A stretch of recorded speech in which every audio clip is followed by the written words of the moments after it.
Hey, welcome back to the channel, my fellow weather junkies. I'm your host, meteorologist Greg Majeski, your trusted weather source, bringing you the weather without all that social media hype here on your Saturday, February 22nd, 2025. Let's go ahead and take a look at what we're tracking here for today. We do have a little bit of a reprieve from the cold air after this Arctic outbreak, but we do have a couple more cold shots coming our way going into next week. We're going to talk about that in greater detail. And we also have more snows from the Northeast. It's been one of the snowiest winters I can recall for the Northeast, and they've got some more snows coming that way.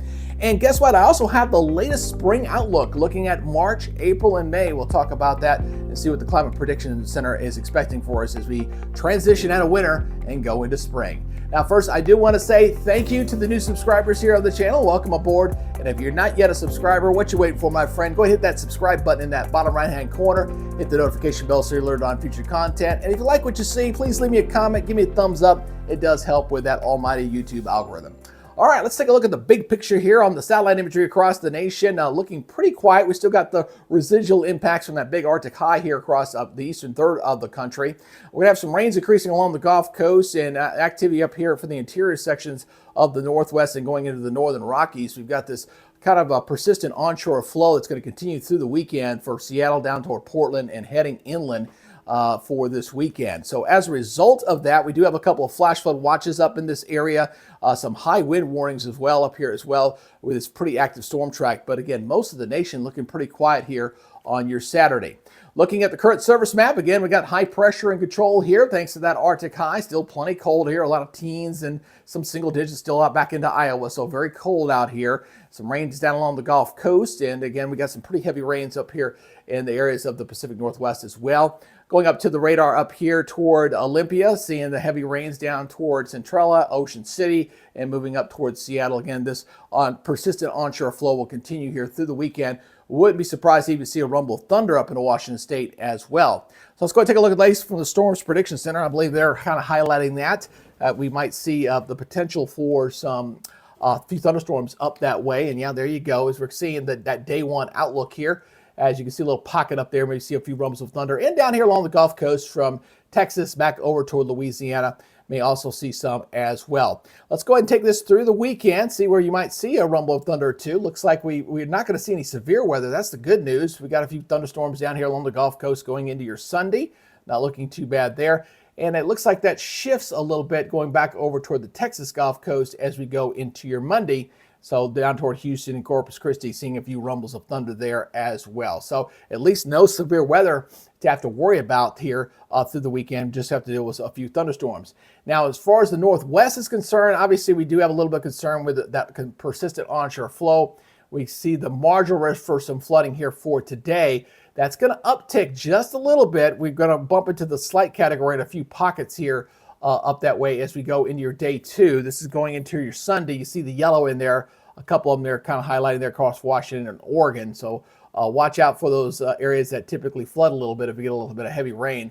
And that'll continue as well going into day three, going in toward Monday. So an active Pacific Northwest here through this weekend. So let's go ahead and talk about the jet stream. That's what drives our weather across the country here. And what we're going to see here is, again, a fairly quiet week ahead. We're not looking all that bad, all right? So a fairly zonal flow going into Monday and Tuesday of this upcoming week. Now, what that is going to mean here is that we're going to get a little bit of reprieve here across this portion of the country. We'll get temperatures to moderate a bit, and we'll be running above normal, at least briefly.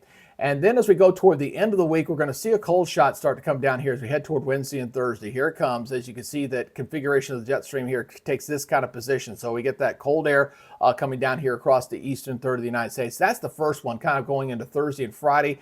And then there's another one behind that right there going into Sunday. So kind of a 1-2 punch here with the cold air. Now, as we go toward the end of that week, we also got a cutoff low here off the California coast that we're going to have to watch as this thing kind of swings inland here, going into the following weekend and going into, say, about 10 days out, 9-10 days out. So as this thing moves inland here, I've been watching this one for a while. It's been kind of showing up in the models here for a little bit, and we'll see if that continues. This is still about 10, 11 days out, but with that kind of configuration there, again, you got the jet stream kind of going like that. We could see some severe weather potential heading toward the 4th and 5th of March. Again, long ways out. We got a ways to watch that one, but that's something to watch here.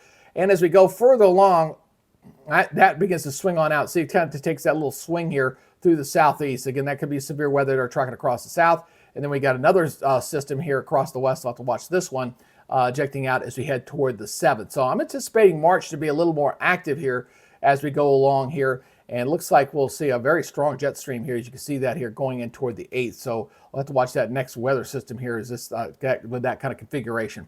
All right, so let's go ahead and take a look at your short-term forecast of the weekend. Just a few things to kind of highlight here. Got the rains down here. We got our storm system up here that we got to watch through the weekend as this thing kind of gets picked up. So let's go ahead and take a look at this through the day on Saturday. Really not looking bad. We got the rains increasing across the Pacific Northwest and along the Gulf Coast, but everybody else looking pretty good for your Saturday. Now going in towards your Sunday, let's go ahead and watch this going in throughout the day on Sunday. Again, some heavy rains there along the Gulf Coast throughout the day on your Sunday, going into Louisiana, sneaking into Mississippi, and eventually going into the Florida Panhandle as well. Seeing the heavy rains and higher mountain snows there across Idaho as we go in toward around lunchtime on your Sunday. And this will move off toward the east there. And again, we'll see this kind of track along the Gulf Coast there with that heavy rain threat there, even sneaking into southwest Georgia and southeast Alabama, seeing that onshore flow continuing out west, and even a little bit of rain up here going up to Michigan. Kind of shows you how much milder the country is going to get here as the snows look like they're staying on the Canadian side, at least briefly, as we go toward Monday and Tuesday. So a big warm up across the country on Monday, Tuesday. We're still tracking that, but then we're going to watch that cold air come down after that. So let's look at the European model. We're going to take you beyond what we're seeing here. Again, we'll kind of back this up here once again, going in toward your Sunday and going into Monday. So we say goodbye to that system along the Gulf Coast. That'll be kind of a wet day going into the parts of Florida throughout the day on Monday.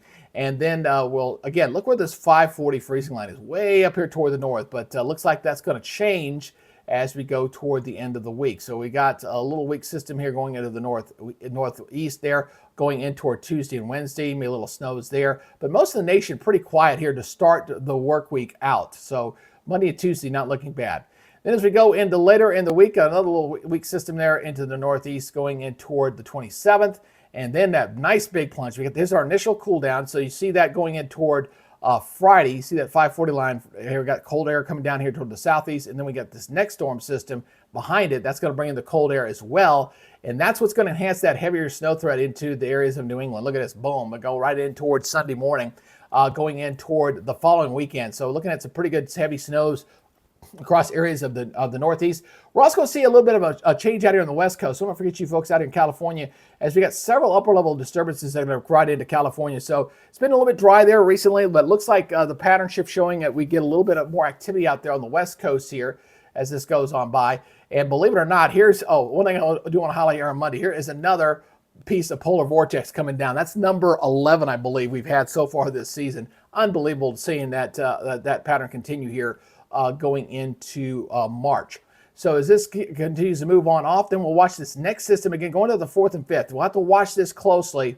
We're seeing this area could be seeing some snow, seeing some thunderstorms, potentially severe, and then some heavy snows on the north side of this. So again, when you get to this time of year, you can get these storms that give you severe weather and potential heavy snow or blizzard events that one has to watch closely. Now this doesn't look too bad right now, but again, any kind of difference or configuration of the jet stream can make a big difference here as this moves on by. So we get some pretty good snows there across portions of Kansas going into Iowa, and watch these thunderstorms track across the southeast going into Mississippi and Alabama. It's going to Wednesday and Thursday. So that'll have to be watched for potentials for severe weather as this goes on by. And looks like a little more rain with this one going into the northeast. Obviously not quite as cold going in toward the 6th and 7th, and this moves on by. And then we got another storm system here on the west coast. This one swinging downward. This one will eject out as well. We'll have to see how that one goes as we go deeper into the month of March to see how that one begins to evolve, whether it becomes an active system or not. So I'm anticipating March to kind of pick up activity-wise. We're going to wrap up the last week of February fairly quiet, but going into March, things start to uptick as far as activity is concerned. Let's look at the short term. You'll see what I'm talking about as far as through the weekend. Not looking that bad. It's basically the Gulf Coast with the rain here and the Pacific Northwest with the heavy rain. But most everybody else, a little snows in here, but not that much here for the weekend. Now going out to 10-day, we'll go take us out to 240. You can kind of see how things kind of increasing a little bit. A little more activity here as well. Still very wet and rainy on the Pacific Northwest. And then beyond the 10-day, because that's really when things begin to transition around day 8 and 9. And you'll see how much more activity. Boom, look at all that as we go out toward the end of the 2-week period here. seeing a lot more activity here on the west, out here in the east. And notice they're getting more activity here into California further south, with those disturbances sliding further south as well. So a little bit of a transition taking place as we go deeper into March. The storm pattern gets a little more active. All right, let's go ahead and talk about the snows again for the weekend. Not that much of it. The interior sections will see some, and areas of the Northeast will see a little bit. So we got a little bit of snows here across the Great Lakes in the Northeast, intermountain snows, some heavier amounts out there, but really not bad for the weekend. But it does pick up though as we go out toward the 10-day. All right, so taking it out to about 240 and beyond, we start seeing a little bit more activity there. This is that storm system that may dump some snows there. Again, we were talking about severe weather down here. Well, we might see some heavy snows on the north side of that as we go out toward the 4th and 5th. And then I'll take this all the way out for its duration. You can see, again, there's the Northeast piling up once again. I tell you, the Northeast, they've had snow after snow after snow after snowstorms out there this winter. I'm sure they broke some records out there. And the West Coast, check this out as well. We get some heavier snows down here in the Sierra Nevada as well. Don't want to forget you folks in California seeing some heavy snows out there. So it looks like the snow activity picking up as we go deeper into the month of March. Now let's go and track the cold air. Let's say goodbye to what we currently have. Obviously, we got what's left of the Arctic air across the areas of the southeast. Things moderating a little bit up here in the high plains, that's for sure. And let's go ahead and say goodbye to that cold air, because look what happens again. We were highlighting this yesterday, still holding in place here going in towards your Monday and Tuesday. Big part of the country seeing above normal temperatures, but it's going to be short-lived. As we were teasing you there, we're going to see a couple of cold shots come on down here. So here comes the first one here across the eastern third going into your Friday. Seeing it run right through there. Looks like about areas here about 15 degrees below normal here across the southeast, but milder out here in the west, obviously with those reds and oranges. And then we got that another shot. There's the other one. This one's even more colder, that's for sure. So much colder, upwards of 20 to 25 degrees below normal there across the areas of the Northeast, with that nice cold shot coming in there. That's what will enhance that snows going in toward the 2nd and 3rd of March. And then we'll see that move on by. And then as we take this on out, we got another cool shot there coming again, going in toward the 6th. And again, when you see these clashes, this doesn't look too bad, but again, you're seeing the warmer air out ahead of it. You got the cold air behind it. That'll be that potential severe weather we have to watch heading for the 4th and 5th. Again, we're still talking 10 days out, folks. So 10, 11 days out. This is a subject to change, but again, it's been showing up there for the last few model runs. We'll see if that continues to be the trend here. And then cooling down across the eastern third as the storm system ejects on out. And as we go ahead and wrap up this model run here, going out toward the 8th of March, a big part of the country here looking below normal, except again milder out here toward the west as we head toward the 9th of March. So let's go ahead and wrap this up by looking at the latest from the Climate Prediction Center. We're going to take you through the next 2 weeks as well as your climate outlook here. So let's go ahead and look at this. Again, we're looking at from the 27th through the 3rd. We got a couple of those cold shots coming down. So we've got seeing we're below normal here, milder out here in the west. And the 1st to the 7th, kind of holding the same. And most of the country pretty normal, except for maybe the Four Corners region here as we go deeper into the month. And look at what I'm seeing with the model runs there. And that looks pretty reasonable there, I think, with your outlook here going from days 8 through 14. Now, as far as the precipitation outlook, again, we've been showing that consistently here, staying dry, at least going initially into March, up to March the 3rd. But we go further in, it definitely picks up a little more near normal or above normal with the precipitation as the storm track gets a little more active here as we go deeper into the month, taking us out through March 1st through the 7th. Now, what's the rest of your spring looking like? Let's talk about this, all right? So this is March, April, and May. And boy, this looks a lot like the winter one I saw.